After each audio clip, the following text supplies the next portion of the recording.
What we want to discuss now is how we can make our process of designing and carrying out research more efficient, better.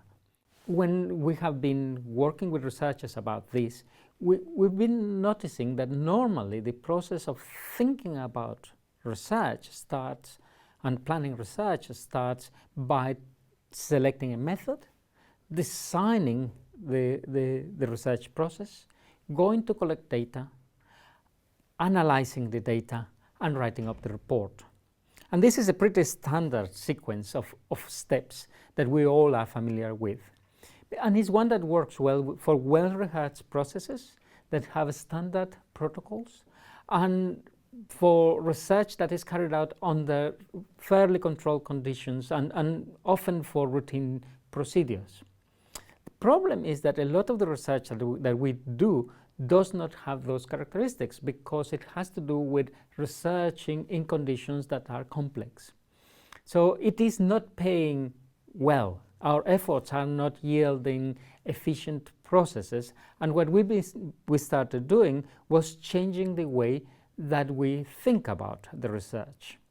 And I say that it hasn't paid us well, mainly because we find many cases when we collect more data that is used. We find that our results are not very informative, do not challenge our views, and very often the reaction that we get from our colleagues and interested parties is of limited interest. We tend to read reports that are pretty boring.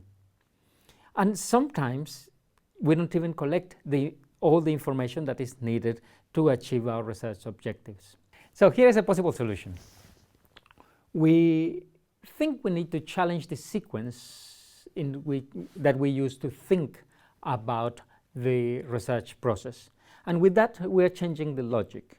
And basically, we are proposing to work backwards. Working backwards means starting with writing the final report of our research.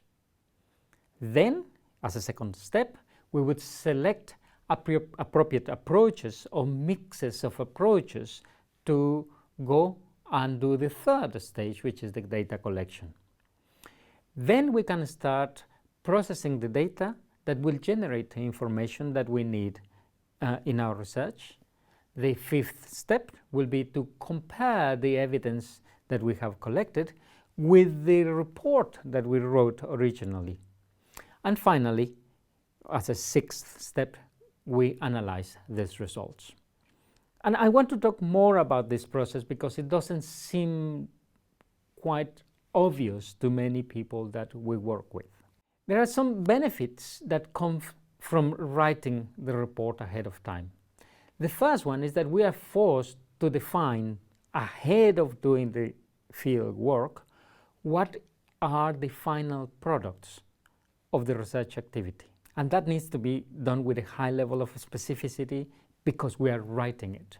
The second benefit is that we need to make our assumptions explicit. And this is important because the research process should verify or challenge those assumptions. The third benefit is that we are compelled to find information from other sources, and this helps to make our research better because it is better informed and more relevant. The fourth benefit is that we define what information we actually need, and that defines what data needs to be collected. It defines how the data has to be collected. And there is a third element that is defined, and it is the subgroups or categories that are important for our research and that must be taken into account at the time of designing the research activity. There is a fifth benefit, and it is that having written the report, we are able to consult with the stakeholders. And there might be a variety of stakeholders. Stakeholders might be our own colleagues with whom we discuss on a daily basis the research that we are doing. It might be that the stakeholders involve local partners. It might be that the stakeholders involve funding agencies. And the fact that we have a product that tells them where we are intended to get to is important, because they will be able to help us enrich that product, and they will have some level of ownership. Now let me talk about selecting the approaches. I said that with research that is carried out in systems that are complex, it is rare that we're able to use a single approach. So we need to decide on a mixture of approaches and methods. Because we know exactly the information that is needed, we have a better starting point for the selection of methods and the timing of those methods. That goes all the way down from the methods to the instruments and tools that are used for data collection, and also includes being able to select the right skills and type of partners in our research process. Then we will be able to go and collect data.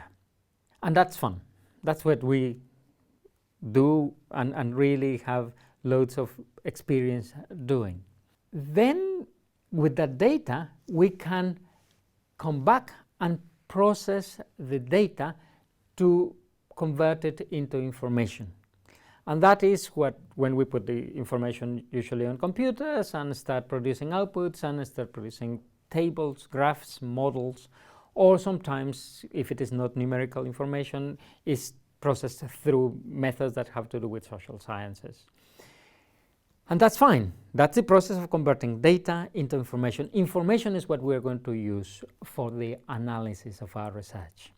And it is that evidence that takes us to the fifth step, which is to compare the evidence provided by the data with the original report. And when we make that comparison, we need to be prepared for two things. Prepared to be surprised when the assumptions that we made at the beginning are challenged by the data, by the evidence that we have collected. And the second, which is more comfortable but probably less exciting, is to validate the assumptions that we made when we wrote the initial report. With these two possible outcomes from the comparison, we will be able to update our report so that now it doesn't contain only our assumptions, but has moved on to inform better our research process. What follows then is the sixth step, and is the analysis of the results. And I make a difference between the processing of the data and the analysis of the results. In this sixth step, what we do is we take the results from the previous steps, and that I would call the what of our research. And we use that to produce an analysis. And the analysis can be done asking some of these questions. The first question that we ask is why? If I have this evidence and my assumptions are different, why are they different? That helps a lot on understanding and improving our knowledge about the issue and the research. With the what that we have found with that evidence, another useful question to ask is, so what? So I found this, so what? What does it mean for me? What does it mean for people? What does it mean for environment? What does it mean for different contexts? And there is another question that can be very useful for the analysis, and the question is, now what? So what are the consequences? What does it imply in terms of future actions, in terms of future research, in terms of policies, in terms of arrangements with partners, in terms of the livelihoods of the people that we work with? With this type of analysis, new light is thrown to the issues of interest, and new questions are added to the research agenda. But the process of changing the sequence, of changing the logic with which we plan and do research, that has an important implication, and it is that above all, we should have been able to answer our research questions more efficiently.